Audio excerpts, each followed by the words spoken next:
One thing that had been bothering me for a long time was that the Los Alamos paid no attention to its history. You're a historian, you'd appreciate this.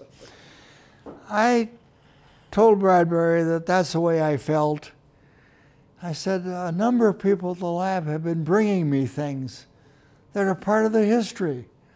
I've got, in my safe, I've got a bunch of urchins, the little devices that provided the neutrons to start the reaction going in a bomb. I said, I got early examples of that, for example. I've got other things that people have been bringing me because they seem to know that I'm interested in the history of the lab, which I was.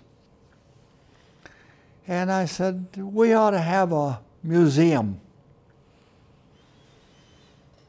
Bradbury said, I'll think about it. So about a week later, he gave me a call. He said, I've decided that you're right. We ought to have a museum. But he said, only on one condition. You set it up and run it. So I set up a museum in the ice house. So I put this museum in the ice house, which was still standing. And there was an upper floor and a lower floor, and it was soon filled. So I went to see Norris and I said, we need a bigger place for the museum. At that time, the original ad building was being built. It's now been torn. Has it been torn down? Yes, there's a parking lot there now. Yeah. And he said, well, you know, he said, we built a vault. We're building a vault, I should say, in the ad building for the supply and property people. And I've decided not to move them there. He said, you can have that vault. So I had then what became the Blue Room. The Blue Room because we had a blue carpet throughout the thing.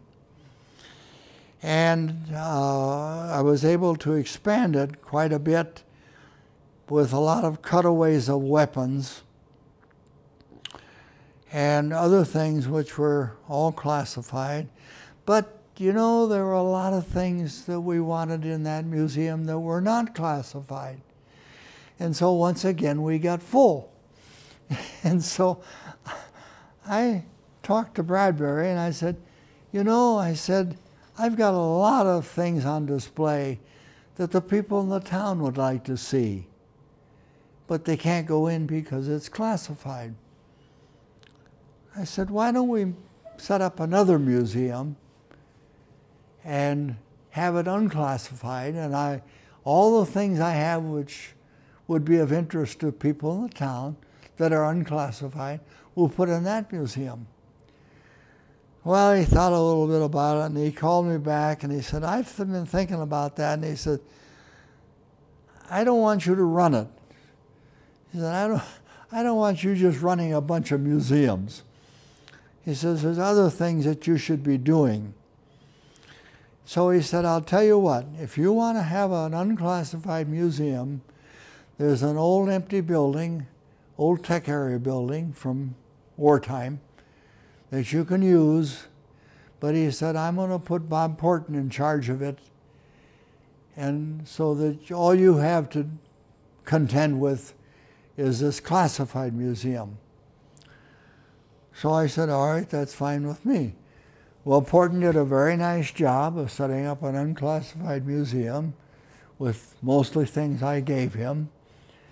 And of course it went on to be the museum that is today, which is very fine. Bradbury got to see the beginning of that before he died, thank goodness.